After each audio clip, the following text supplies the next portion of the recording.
Shōtamania is rolling into St. Louis. The National League's best pitcher brings his .84 ERA and 5-0 record to take on the Cubs' arch rivals. We're going to get into that. Cubs lose another series, so that's 3 straight, and the team's just not hitting. We'll talk about that and more right here on the Cubs Baseball channel. Make sure you guys like and subscribe. Hit the thumbs up. Get in the comments section. What do the Cubs need to do to score some runs? Hit the bell so you know when we're going live, including today at 10 o'clock. We're going to be on there with Tony Andracki from Marquee Sports Network. We're going to try to solve the problems of the world right on that show as well. So we'll talk to you guys there. Let's get this thing going.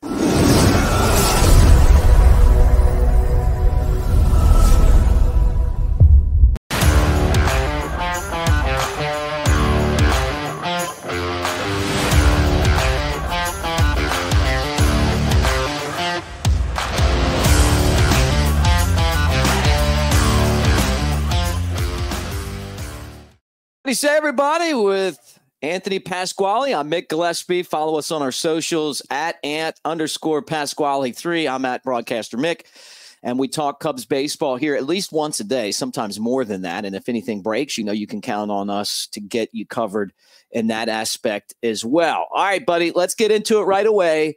The good news is through 9 starts, he's the best pitcher to start a career in, let's call it, baseball history. Better than Fernando Mania, Shōtamania. Now we're in St. Louis.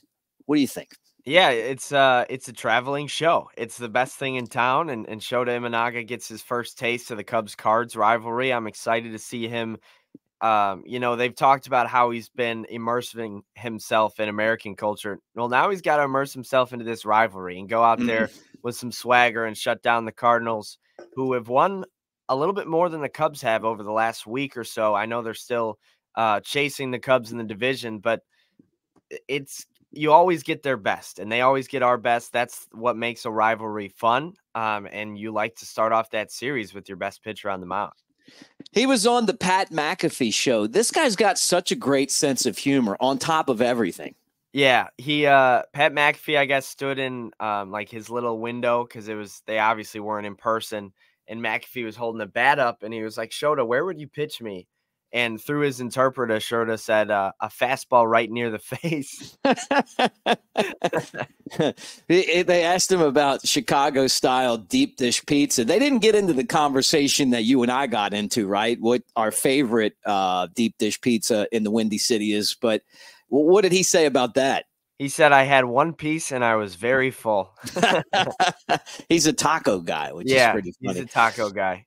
Cubs need him to throw tacos up against the Cardinals because it has been tough for them to score runs. And I feel like that's why the Cubs have continued to lose series, is because as hot as they were at the plate at the beginning of the season, they have cooled off. It's a combination of a couple of things, right? First off, when they were so hot, then they kept losing guys. Dansby Swanson, Nico Horner. Before that, they lost Cody Bellinger. They lost Seiya Suzuki. So those are 4 of their best players. They're not getting any production out of the catcher spot right now. Doesn't matter if it's Yan Gomes or Miguel Amaya. And it just feels like it's kind of hitting's contagious, I guess, but slumping's contagious. And I feel like right now, down this entire lineup, there just really isn't many dependable base hits and guys that can get on. Yeah, it's kind of a tale of 2 teams, really. And you kind of thought that once they got healthy that the lineup would start clicking, but it's actually been worse than it was when those guys were out. And that's not to say that having Bellinger and Suzuki and Swanson back makes your team worse, but it's just not showing on the day-to-day. Like you look at, say, Suzuki, he came back and was scorching the ball, but hitting into line drive outs and warning track pop-ups, and now he's slumping. Cody Bellinger, I don't think got a hit in the entire Brave series. Nico Horner, his only hit was that chopper that if the defense was back and it wasn't to decide the game, would have been a ground out. Michael Busch has been terrible since the 5 home run streak. Dansby Swanson just getting his footing back. We've talked about Ian Happ's slumps.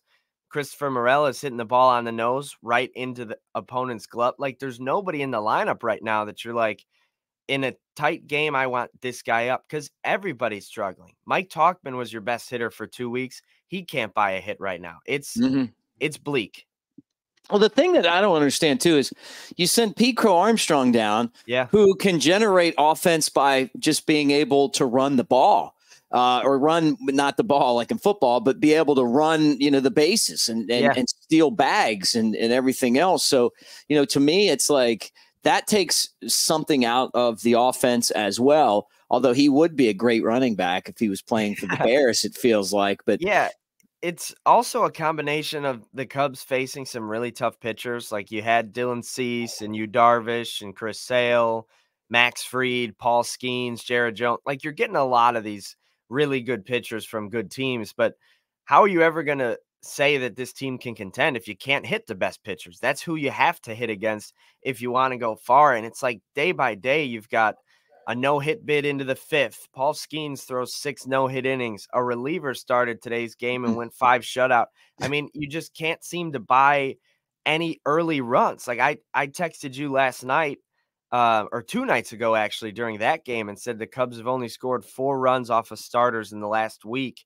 Yeah. And they scored another 0 against the starter yesterday. It just gets the slump that we're expecting all these guys' health to just, turn.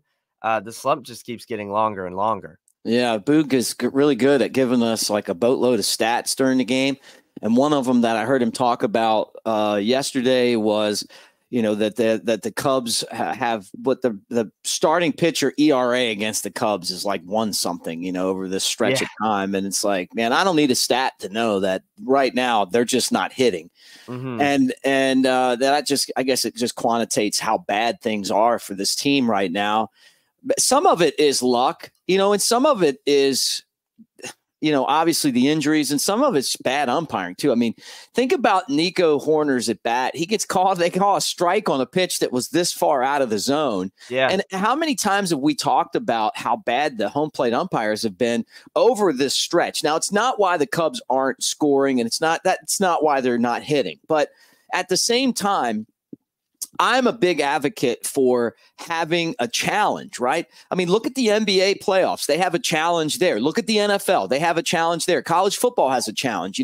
We have the technology where we can go back, and even if it was like, 2 or 3 challenges of pitches per game, just to be able to take a pitch that's clearly not a strike and turn it into a ball or vice versa can really turn the tables. I remember talking to a late great scout, one of the best scouts that I ever met. His name was Cal Ermer, who spent 60 years in baseball, mostly with the Minnesota Twins, and before that the Senators.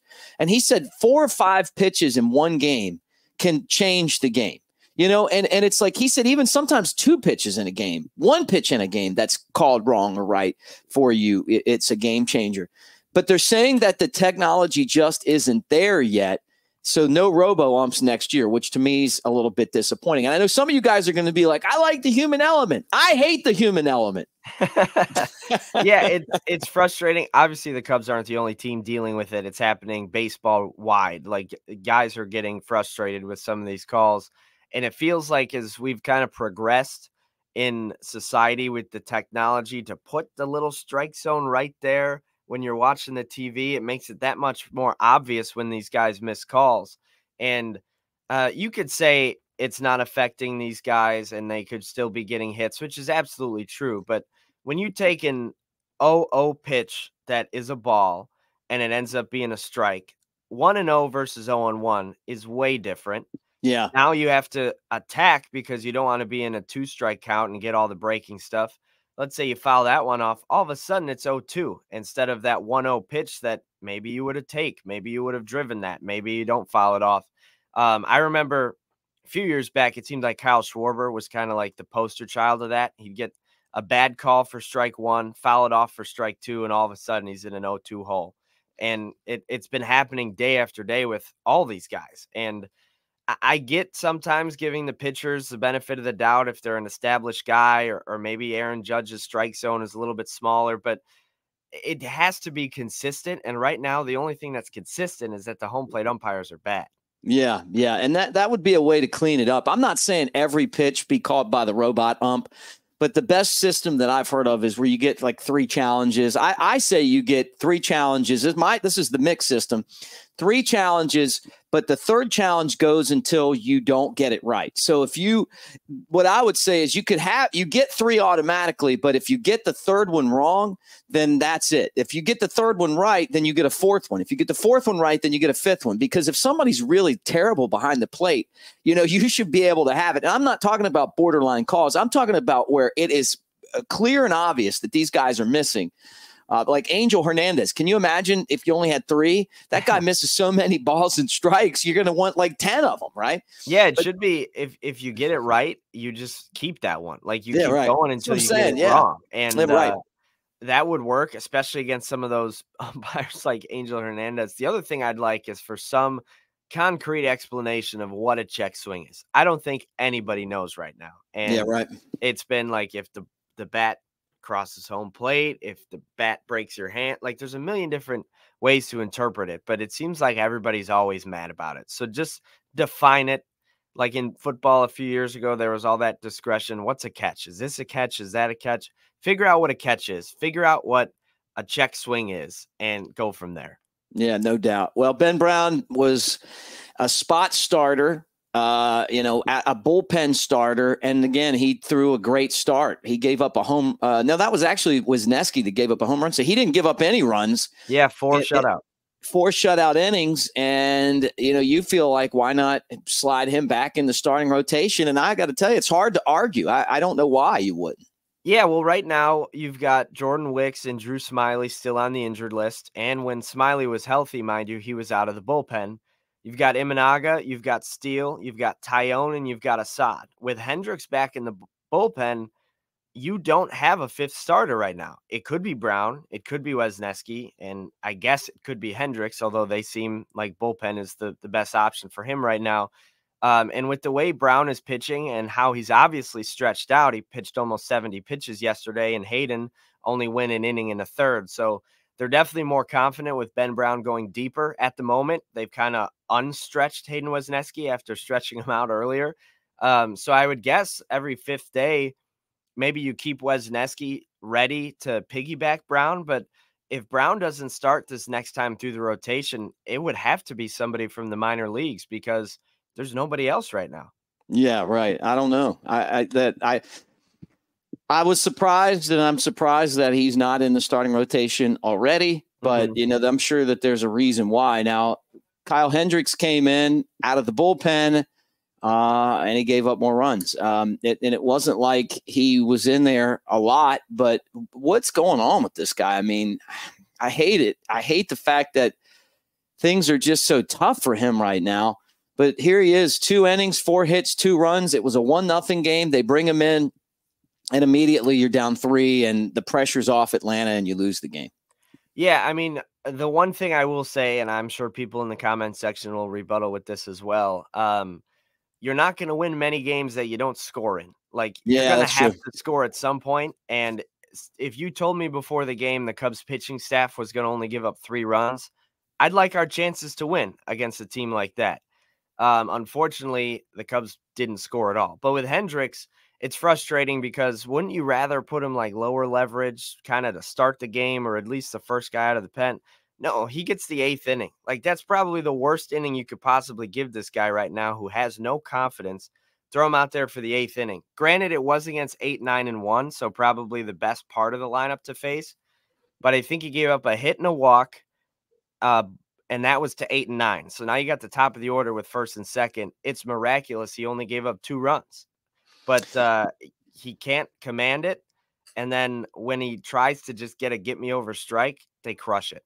Yeah, it's gone, man. I mean, it's just gone, and who knows if it's coming back or not, but it's crazy how fast he fell off the cliff. Where last year he was able to navigate, and then this year he just can't navigate. And it just, maybe we'll see him improve out of the bullpen, but he just doesn't have the stuff to get outs at the major leagues right now. And, and it's sad to see, but until guys are healthy, then the Cubs are going to have to make a tough decision with him when they start to get guys like Drew Smyly and Daniel Palencia and some of these other guys back. And, and we'll see. I don't know, but maybe you got a couple more times, and then all of a sudden you're going, man, I mean, it's gone, you know, and it might be time to do something else. And he'll be successful in whatever he does. He's such a smart guy. Mm-hmm. He's such a good guy. He says everything right. He does everything right. It's the way that the world works in baseball, you know, that you get old fast. And then when that happens, you know, it's a young man's game. I've said that a million times. There's no steroids to bail you out anymore. You know, guys used to be at this point, they take steroids and all of a sudden it's like they go back 10 years. They're better. They got the brain and the body, but without steroids, you get to this point and you have to hang it up. And I think that's kind of where we're at now with Hendricks. Now, Cubs at Cardinals, they've got some division games. Cardinals have played really good baseball of late. The Cubs obviously have struggled, losing 3 straight series, but we mentioned it before. The man, the myth, the legend, the mania, Shōtamania comes to St. Louis. Can he continue this amazing stretch of pitching that we've seen? Yeah, I think you have to think so. It's just been so good lately. You don't see any sign of it slowing down. You mentioned it. The Cubs finally are back in the division, and they're back in the division for a little while, it seems like, which is a good thing. It took them until May to play their first division series, but now they go Cardinals, Brewers, Reds, Sox, Reds. So they're going to be playing not too far from home over the next couple of weeks too, which is good for a lot of these guys that have been traveling an awful lot. So you're excited about that. Excited to see Shota against the Cardinals and Miles Mikolas going for the Cardinals, who some Cubs have played pretty well against. Horner has a really good average against him. Dansby Swanson, Patrick Wisdom, Ian Happ, Cody Bellinger. A lot of these guys have faced him. Obviously, he's been in the division for quite a while. So hopefully the bats can wake up, because it's been a while that they've been sleeping. Yeah, right. This isn't Paul Skeens with this 5.77 ERA, but definitely some issues right now with the bats. You got to score runs. You got to have more competitive at bats at the plate. You know, maybe Morel gets a couple of breaks, but he has. I feel like he's trying to play through the foul ball off the foot. You can tell that he's not 100%. Mm-hmm. It's just the way that it is in the game. It's tough when you go through a stretch like this, but I feel like this team is really close to breaking out, and we'll find out tonight. It's going to be fun to watch. And again, guys, make sure that you check out the conversation with Tony Andracki. And if you watched this before, we're doing it live at 10 a.m. So he's at Marquee, longtime friend. We're going to get into a lot of these topics. Working on some other great guests to bring on the channel here in the next few weeks. Do the same thing. We'll try to do it live so you guys can get into the conversation. But a lot of fun, man. Let's score some runs, right? Yeah, it's the middle of the 7th inning stretch here. Let's get some runs. Let's go. All right, for Anthony, I'm Mick. Thanks for hanging out, guys. Go Cubs.